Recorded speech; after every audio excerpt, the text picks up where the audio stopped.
오늘은 우리가 찾아야 할 것이라는 제목으로 함께 말씀을 나눠보도록 하겠습니다. 자, 우리가 성도님들, 우리가 지금 이 시대를 살아가고 있죠. 살아가는 이 시대를 한번 돌아보면 정말 어디를 봐도 정보도 넘쳐나고, 그리고 기술도 하루가 다르게 계속해서 발전을 하고 있는 것을 우리는 볼 수가 있습니다. 자, 우리는 이 손끝으로 터치만 하면 세계를 접하죠. 세계를 접하고 클릭 한 번으로 또 원하는 것을 우리가 사고 원하는 것을 얻을 수가 있는 그런 편리함 속에 살고 있습니다. 그러면 여기서 우리가 한번 고민을 해봐야 될 게, 그런데 이런 시대를 살아가는 우리에게 정말로 중요한 질문을 우리가 한번 우리에게 먼저 던졌으면 좋겠습니다. 그렇다면 우리의 영혼은 이렇게 잘 되고 있습니까? 라는 질문을 한번 던져봅니다.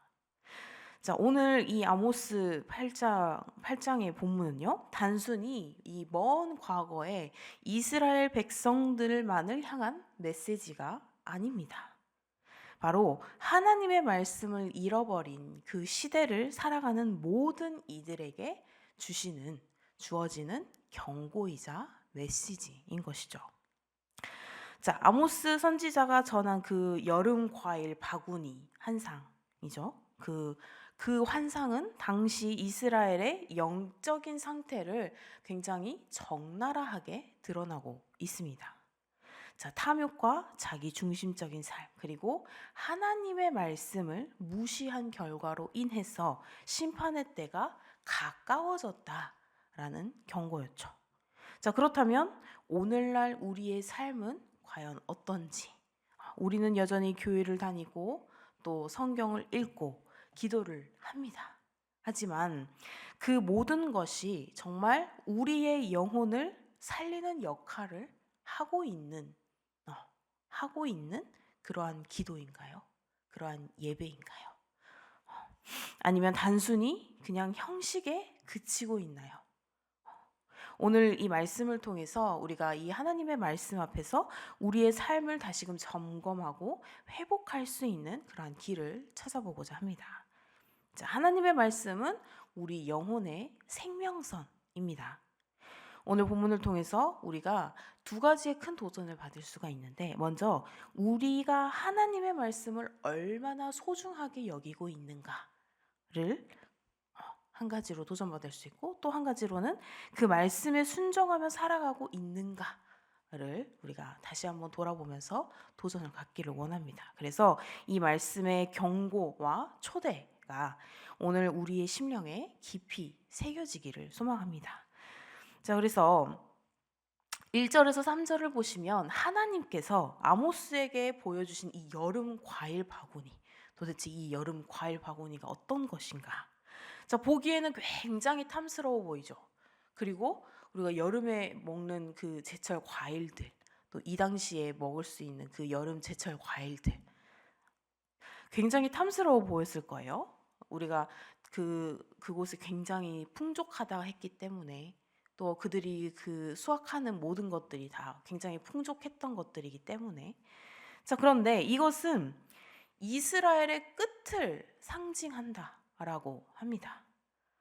왜냐하면 익은 과일은 더 이상 기다릴 수 없는 상태를 의미하는 것입니다.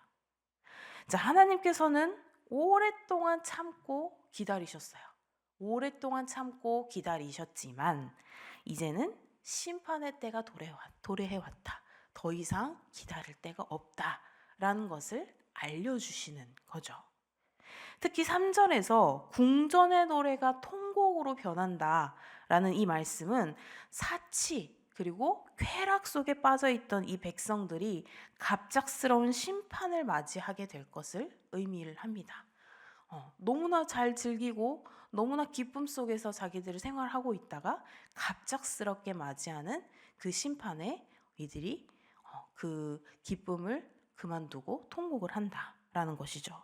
그래서 그들은 이런 멈추지 않는 탐욕으로 결국 자신들의 이 멸망의 길을 불러들인 것입니다. 자, 우리의 삶 속에서도 이렇게 과일이 익어가는 그러한 순간들이 있을 것입니다. 하지만 하나님께서 보실 때 우리가 익은 열매인가 아니면 썩어가는 열매인가를 물으신다는 것이죠. 지금은 하나님의 말씀으로 자신을 계속해서 점검해야 할 때인 것 같습니다. 그래서 말씀을 무시하고 방치하는 그러한 삶은 결국은 이렇게 더 이상 익지 못하는, 더 나아가면 썩어버리는 그러한 과일이 되어버린다는 것입니다. 하지만 이 말씀에 순종하는 삶, 말씀으로 계속해서 자신을 돌아보고 계속해서 하나님 앞에 나아가는 삶은 바로 하나님의 기쁨이 되는 열매를 맺는 그러한 삶이라는 것입니다. 자, 넘어가서 4절에서 6절에서는 당시에 이스라엘 백성들의 이 부패한 삶이 굉장히 구체적으로 드러납니다. 가난한 자를 억압하고 상거래에서 속임수를 쓰면서 거래를 하고요. 그 다음에 돈만 추구했던, 그러니까 돈이 된다 하면 물불을 가리지 않는, 어떠한 수단도 가리지 않는 그러했던 사람들, 그러했던 이스라엘 백성들, 이들이 안식일이 언제 끝나나만을 기다리면서 종교조차 형식적으로 지켰다라는 것이죠. 하나님께 진정으로 예배를 드리는 게 아니라 이 예배는 또 언제 끝나? 왜 이렇게 목사님 설교가 길어? 저 전도사님 설교 마음에 들지 않아. 언제 끝나? 이제 이런다는 것이죠. 이들의 마음이. 그래서 한 번이라도 빨리, 조금이라도 빨리 가서 자신들의 지금 돈을 더 벌 수 있는, 자신들이 지금 세상에서의 행복을 추구하는 삶을 살아가고 싶은 욕망에 빠져서 지금 예배를 그렇게 형식적으로 드린다는 것입니다. 결국 하나님 앞에서의 경건은, 하나님 앞에서의 진정은 전부 사라지고 탐욕이 그 자리를 대신하는 그러한 이스라엘 백성들의 모습이었습니다. 오늘날도 이런 비슷한 모습이 있지 않을까 싶어요. 주일 예배 중에도 마음이 세상에 가 있는, 그래서 일 빨리 끝내고 뭐 해야지? 이 돈으로 뭘 살까?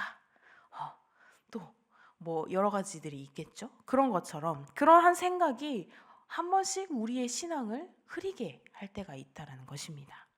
이것은 그런데 하나님께서 가장 싫어하는 태도다라는 것이죠. 자, 또 그들은 물질을 통해서 자신의 삶을 안정시키려고 했어요. 그렇죠? 물질을 통해서. 근데 이 물질은 결코 영혼의 안정을 줄 수가 없습니다. 우리의 시대 역시 이스라엘 때와 마찬가지로 다르지가 않죠. 성공과 부의 축적을 향한 끝없는 열망이 결국은 하나님과의 관계를 더욱더 멀리하게 된다라는 것입니다. 하지만 하나님께서는요, 우리의 그런 형식을 보는 게 아니라 우리의 중심을 보신다는 것입니다. 정직과 공의, 그리고 가난한 자를 향한 그 긍휼의 마음을 우리가 되찾아야 할 것입니다. 우리의 일터와 우리의 이 가정 속에서도 하나님의 기준을 세우는 것이 그래서 굉장히 중요합니다. 하나님께서는 부의 크기나 우리의 성공에 관심이 있는 것이 아니라 우리가 그것을, 또한 하나님을 향한 그 예배를 어떤 태도로, 하나님을 향한 그 마음을 어떠한 태도로 사용을 하느냐라는 것을 하나님께서는 보고 계신다는 것입니다. 자, 그래서 7절 이후로는 하나님의 심판이 본격적으로 선언이 되죠. 그 중에 가장 두려운 것은 11절 말씀인 것 같습니다. 양식이 없어 주림이 아니요 물이 없어 가람이 아니고 여호와의 말씀을 듣지 못한 기갈이라 라고 말씀을 하고 계십니다. 하나님의 말씀을 들을 수 없다는 것은 바로 영적 파멸을 뜻하는 것입니다. 자, 이스라엘 백성들은요, 하나님의 말씀을 무시하고 자신의 욕망을 계속해서 쫓았습니다. 그러나 심판이 다가오자 뒤늦게 말씀을 찾으려 했죠. 그런데 이미 때는 늦으리. 네, 때가 늦어버렸죠. 근데 이것은 우리에게도 경고가 됩니다. 하나님의 말씀이 우리 삶의 중심에서 멀어진다면 그 공허함은 어떤 것으로도 채워질 수가 없다라는 것이죠. 아무리 우리가 계속해서 먹어도, 아무리 우리가 계속해서 물을 마셔도 그것은 우리의 육체적인 배고픔과 갈급함이 아니라 영혼에서부터 오는 기갈, 영혼의 목마름인 것이죠. 그것은 음식으로도 물로도 채워질 수 없다는 것입니다. 자, 그래서 오늘 이 본문에서 경고하듯이 심판의 날에 도래하면 인간은 이렇게 끝없는 방황 속에서 답을 찾으려 하지만 그때는 하나님께서 말씀을 닫아버리신다는 것입니다. 이것은 우리가 지금 이 은혜의 시간, 이 말씀을 듣고 보고 느끼고 할 수 있는 이 시간이 얼마나 귀한지, 얼마나 감사한지를 우리가 다시금 깨달을 수 있어야 한다는 것입니다. 그래서 우리가 그러한 깨달음을 다시금 일깨워주는 그러한 본문입니다. 자, 지금은 굉장히 말씀이 우리가 풍성한 시대에 살고 있죠. 우리가 성경책으로 하나님의 말씀이 모두 다 이렇게 딱 정리가 되어서 그렇게 하나님의 말씀을 볼 수 있는 그러한 시대입니다. 그런데 이런 말씀의 홍수 속에서 말씀의 기근을 겪고 있지는 않은지요. 또 말씀을 읽고 말씀을 묵상하면서 실천한 기회가 있을 때 그 실천할 수 있는 그 기회를 우리가 붙잡아야 한다는 것입니다. 그 말씀이 우리의 삶을 지키는 유일한 길입니다. 말씀은 단순히 이 책 속의 글자가 아니라 살아 움직이는 하나님의 음성인 줄을 믿습니다. 그래서 매일 하나님의 말씀을 통해서 하나님의 뜻을 듣고 그 뜻에 순종하며 살아가야 한다는 것이죠. 자, 사랑하는 성도 여러분, 오늘 이 아모스 8장 1절부터 14절 말씀을 통해서 하나님의 심판 선언과 경고의 말씀을 우리는 계속해서 듣게 되었습니다. 이 말씀 속에서 우리는 하나님께서 자신의 백성에게 얼마나 철저한 의와 공의를 요구하시는지, 그리고 그들이 그 하나님의 말씀을 떠날 때 어떤 결과를 맞이하게 되는지를 분명히 보여주고 있습니다. 자, 아모스 8장은 이렇게 하나님의 심판이 다가오고 있음을 상징적으로 보여주는 그러한 환상으로 시작이 되죠. 여름 과일 바구니는 그렇게 하나님의 백성에게 임박한 끝을 의미했고요. 이것은 단순히 이스라엘 민족의 종말을 말하는 것이 아니라 그들의 영적 타락과 하나님의 말씀을 떠난 삶이 가져오는 그런 비극적인 결말을 경고하는 것이었습니다. 하나님은 불의를 저지르고 가난한 자를 억압하면서 그리고 물질만을 추구하는 그러한 이스라엘 백성의 죄를 책망하셨습니다. 이것은 단지 지금 본 이 이스라엘의 역사 속에서만 일어나는 일이 아니라는 것입니다. 오늘날 우리의 삶 속에서도 이렇게 아모스의 경고처럼 하나님께서 아모스를 통해 주신 이 경고처럼 우리에게도 동일한 경고로 주시는 것이죠.